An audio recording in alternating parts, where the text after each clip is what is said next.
U's name protected Jabari. I can stand on that whatever went on with him had zero to do with Big U or any backlash. All you Greg Crips up there popping it for Big U. Y'all was riding down for Big U.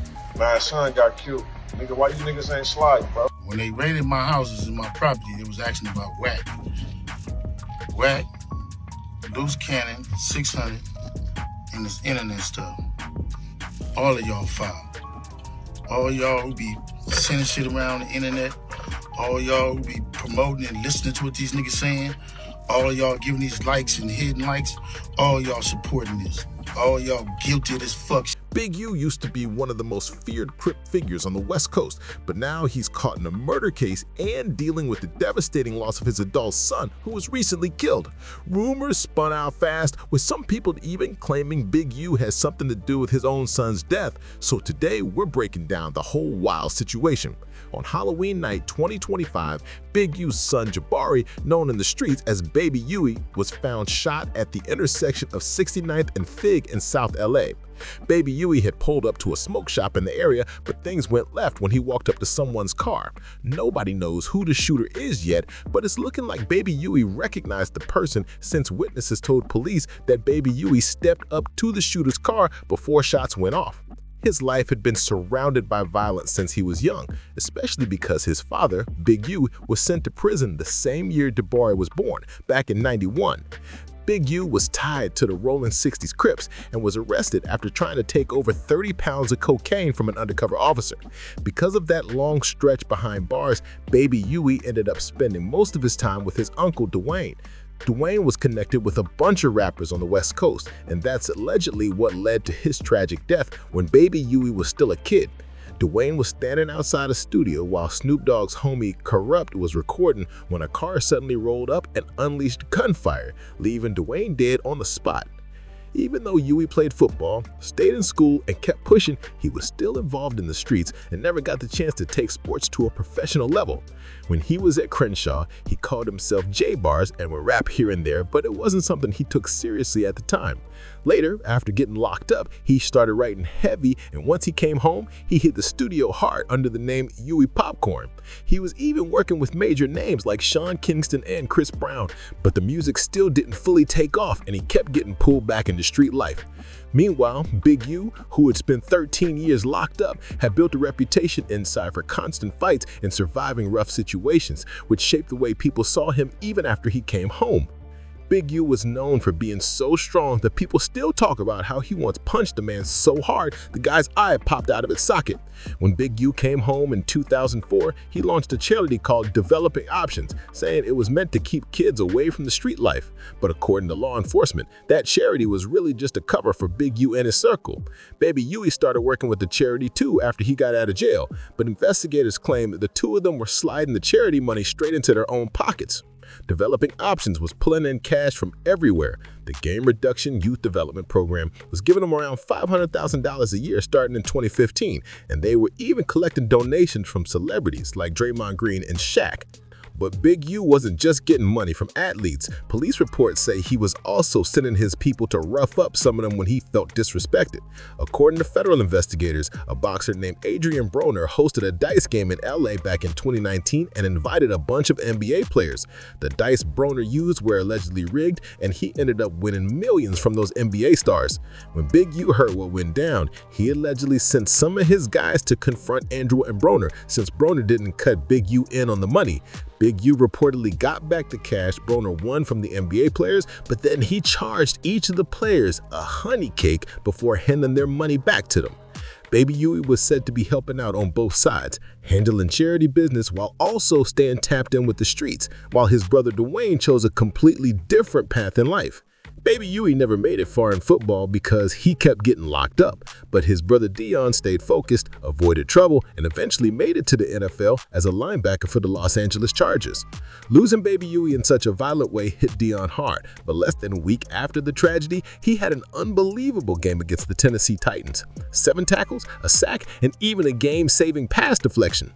After the game, Dion gave an emotional interview saying he wished he could talk to his brother just one more time. He admitted this has been the worst year of his life. His brother was murdered, and his father is now facing a possible life sentence. And Dion is connected to Big U's case in a painful way that he never expected. According to investigators, Big U is accused of killing a rapper named Rayshawn Williams in Vegas and leaving his body in the desert. But Rayshawn wasn't some random artist. He grew up tight with Big U's son Dion and was one of his closest friends. Big U coached Rayshawn in football when they were kids, and Rayshawn even lived with the family during high school. But in the indictment, it says a situation went sideways when Rayshawn wore one of Dion's chains to school without asking, and Big U kicked him out of the house over it. A few years later, Big U ended up signing Rayshawn to his label, Unique Music, but behind the scenes, there was still tension brewing.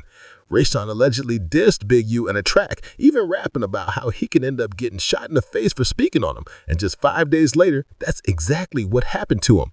Big U's label had paid to fly Rayshawn to Vegas to record new music, and he was supposed to hit the studio every day to work on fresh tracks. But when Rayshawn missed the session, Big U reportedly got furious about it.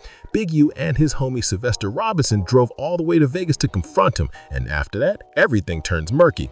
Police believe Big U took Rayshawn out to the desert, shot him in the face, and left his body in a ditch, turning a long, complicated relationship into a tragic ending that shocked everyone connected to the family. Big U and Rayshawn were at the studio together on the night Rayshawn was killed, and witnesses said they left in Big U's car. That's the moment investigators believe Big U allegedly took Rayshawn out to the desert and ended his life. A few hours later, Big U supposedly went back to the studio trying to wipe the security footage, which made the situation look even more suspicious. Rayshawn allegedly repped the Rollin' the 62s, and some people started claiming Baby Huey was killed as payback for what happened to Rayshawn. Rayshawn was killed back in 2021. But now that Big U's locked up, he can't move on whoever took his son's life, which has added even more tension to the whole situation. Wack 100 actually knew Baby Huey, and he said he doesn't believe the killing had anything to do with Big U's case, but the details still look strange. Baby Huey was shot outside a weed shop, and Big U has long been linked to extorting dispensaries across LA. One dispensary owner even cooperated with police, saying Big U charged him $25,000 a month for protection, and when he missed a payment, Big U allegedly set his people to rob the shop. After that, Big U reportedly used that same guy to help set up more weed shop robberies. Then, Big U's associate, Loose Cannon, went on No Jumper and started talking recklessly about the weed shop situations, practically admitting things on camera. Loose Cannon also talked about how he and Big U once pressured a rapper into handing over $50K, which only added more attention to everything going on. Big U and his crew were allegedly robbing, extorting, and putting hands on people all over LA, and Baby Huey was rumored to be right there in the mix too. Even though Baby Huey wasn't named in the indictment Big U's fighting right now, people around the situation claim he had been running the streets with his father ever since he got out of jail. When Big U was still free, people said he was putting a massive pressure on the streets, and plenty of folks were scared to push back. But the word going around is that Baby Huey might have stepped to the wrong crew, and that move ended up costing him his life. Some people even claim Baby Huey was taken out as revenge for Nipsey Hussle, since there's long-running chatter that Big U had some kind of connection to the situation, so strong that the feds are rumored to reopen in the case, even though Eric Holder was already convicted for pulling the trigger on Nip. What makes it even wilder is how the timing lines up with the bars Nip dropped on Victory Lap. Nip rapped, "You got an L but got an E for effort, stretched him, dropped him off, left him in the Mojave Desert." And that's the same way Big U is accused of killing Rayshawn, out in the Mojave Desert near Vegas. The streets noticed that connection instantly, and it's still causing debates today. Right now, nobody knows who killed Baby Huey, but another Rollin' 60s member named 600 called out Big U's people for not standing up for him. 600 and Big U were already beefing before Big U got locked up, and right before he turned himself in, Big U claimed that 600, Loose Cannon, and Wack 100 was spreading false stories about him, which he says played a part in why he got charged. 600 probably won't be stepping out to revenge Baby Huey, but nobody knows what's next. The streets are on edge, especially with the rumors that Baby Huey might have been betrayed by people from his own neighborhood, maybe even other Rollin' 60s members. This whole story is wild, messy, and still unfolding, so let me know what you think about it all. Make sure you like, subscribe, share, and drop a comment because this situation is only getting deeper.